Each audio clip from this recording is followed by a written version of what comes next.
This show is part of OnePlace, a daily network of focused briefings across the stories people follow most. Welcome to our daily roundup. We have a packed episode today covering everything from groundbreaking medical research to major shifts in federal policy. Let's get right into the headlines you need to know.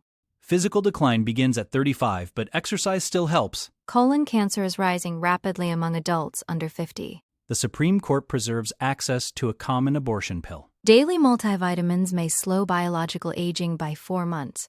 Synthetic DNA molecules help scientists identify harmful zombie cells. Linda McMahon defends the dismantling of the education department.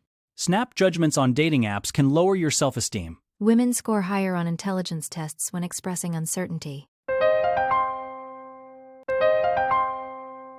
First, the aging process. A massive study from the Karolinska Institutet has finally pinpointed when our physical peak ends and the decline begins. By tracking several hundred people for nearly 50 years, researchers found that fitness, strength, and muscle endurance start to slip around age 35. This isn't just a snapshot of different age groups. It's a longitudinal look at the same individuals from age 16 all the way to 63.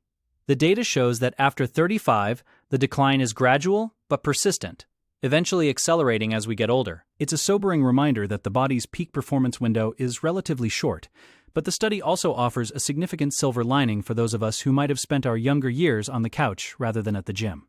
That silver lining is actually quite substantial. The researchers found that adults who became physically active later in life still saw a 5 to 10% improvement in their physical capacity. This suggests that while the natural decline starts in our mid-30s, it is by no means a fixed trajectory that we can't influence. The lead researchers emphasize that it is never too late to start moving. Even if you can't completely stop the clock, regular exercise can significantly slow down the rate at which your performance fades. This study is unique because most previous data relied on comparing different people of different ages, whereas this 47-year project provides a much clearer, individualized picture of how the human body changes through every stage of adulthood and aging. Next, a health warning. There is a troubling trend in oncology that doctors are struggling to explain. Colorectal cancer, once considered a disease primarily affecting older populations, is rising sharply among young adults. A new Swiss study analyzing nearly 100,000 cases over 4 decades found a steady climb in diagnoses for people under 50, including those in their 30s.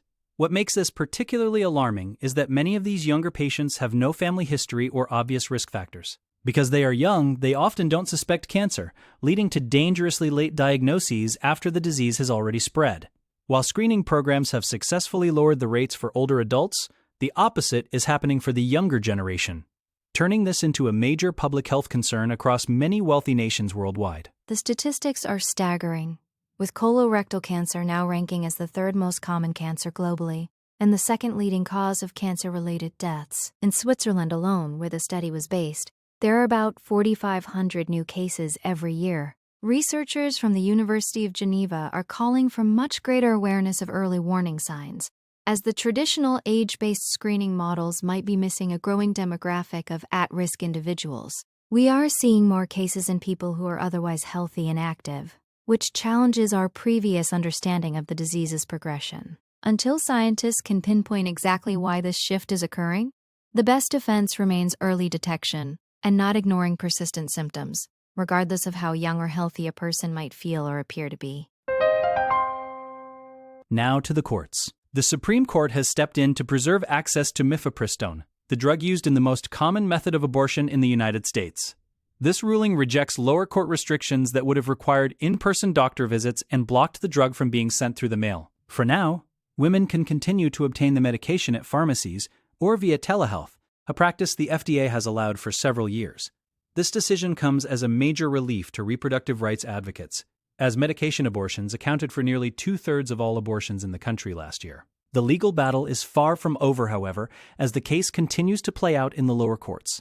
Access is expected to remain uninterrupted at least into next year, while the judicial process moves toward a potential final appeal. This case stems from a lawsuit filed by Louisiana, which argued that the FDA's current rules undermine state-level bans and question the safety of the drug. Despite these claims, FDA scientists have repeatedly deemed mifepristone safe and effective since its initial approval in 2000. The political tension surrounding this issue is high, especially following the resignation of FDA Commissioner Marty Makary after pressure from anti-abortion groups. These groups are pushing for a faster review that they hope will eventually lead to tighter restrictions.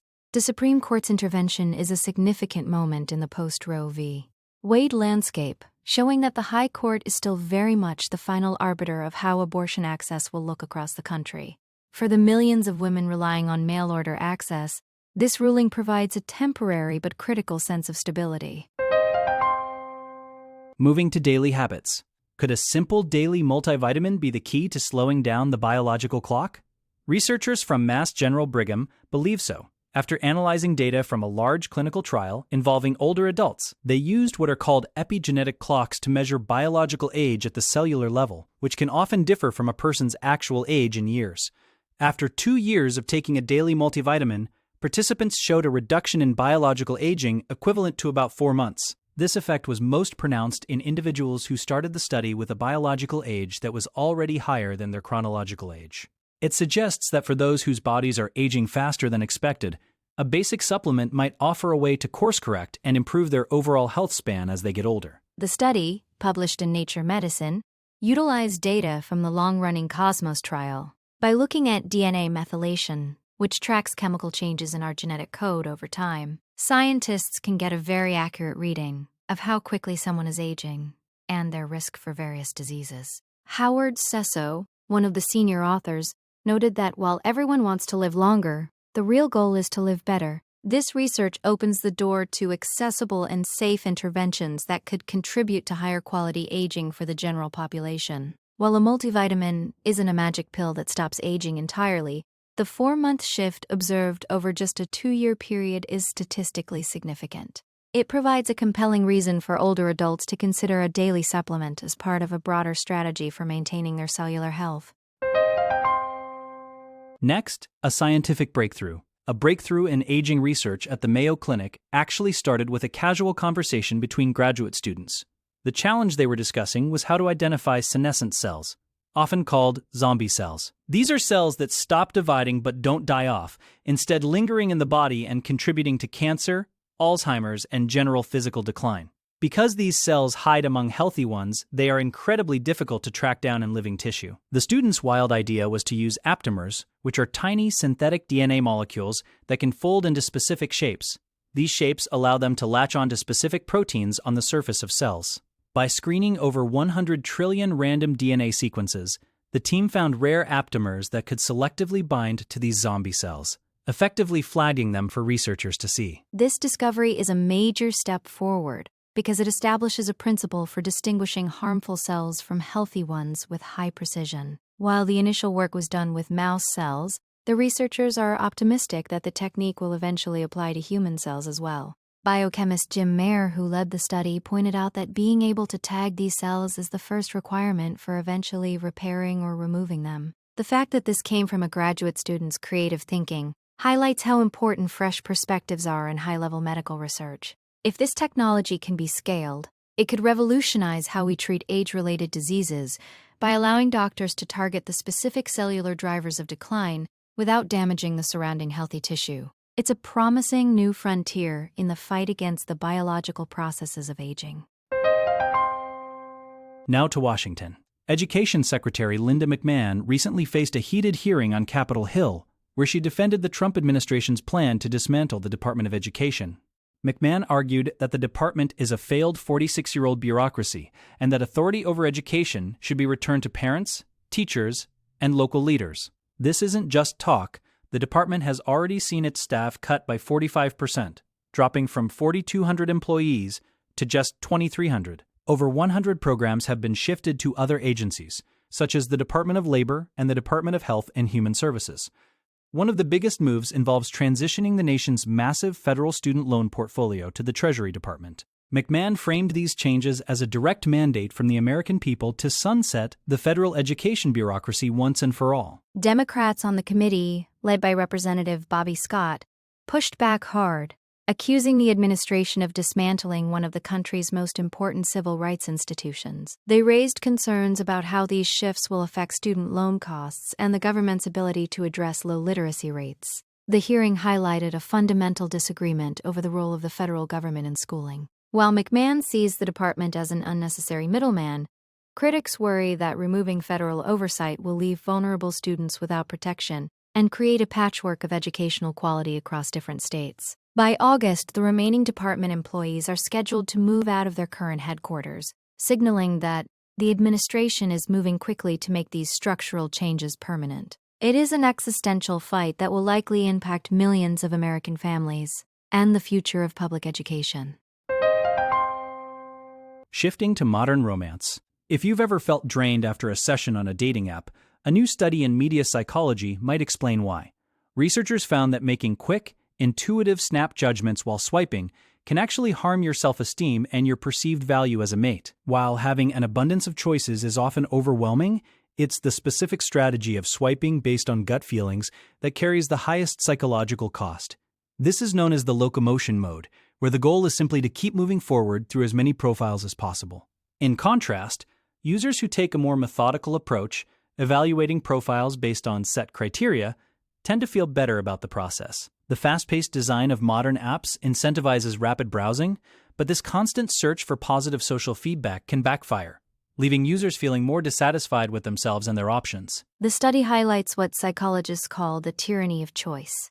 When you have an endless pool of potential partners, the pressure to find the perfect match increases. If you fail to find a connection despite having thousands of options, you're more likely to blame your own personal shortcomings rather than the circumstances. This creates a cycle where the app, which is supposed to provide validation, actually ends up making you feel less desirable. The researchers suggest that the way we engage with these platforms matters just as much as the platforms themselves. By slowing down and being more deliberate with each profile, users might be able to avoid the hidden psychological toll of the swipe-heavy culture. It's a reminder that in the digital dating world, moving faster doesn't necessarily lead to better outcomes for your mental health or your romantic life. Finally, rethinking intelligence. Traditional intelligence tests might be fundamentally flawed because they don't allow for nuance. A new study published in the Journal of Political Economy found that when people are allowed to express their level of confidence in an answer, the results change significantly. Specifically, women scored higher than men on fluid intelligence tests when they could distribute their answers based on how sure they were. Standard multiple-choice tests force a person to pick one answer, masking the healthy skepticism or calculated risk-taking that goes into human thought. By using a computerized version of the Raven Advanced Progressive Matrices test, researchers gave participants digital tokens to allocate across multiple possible answers. This format rewards the skill of knowing exactly how much to believe in a particular response, rather than just forcing a binary right or wrong choice under pressure. The researchers argued that measuring intelligence should include an individual's subjective confidence. In the traditional format, someone might be fairly sure of an answer but still see a risk of being wrong. Yet they are forced to project absolute certainty. When financial incentives were added and the rigid format was removed, women's performance improved relative to men's. This suggests that the gender gap often seen in certain cognitive tests might be more about the structure of the test than actual ability. By allowing for the expression of uncertainty, the test captures a more complete picture of logic and reasoning. It challenges decades of psychological and economic measurement, suggesting that we need to rethink how we assess cognitive skills to ensure we aren't inadvertently favoring one style of decision-making over another, simply because of how the questions are asked. That's our roundup for today. Thanks for joining us for these essential stories. Be sure to follow the show for your next daily briefing. We will see you back here tomorrow with more updates.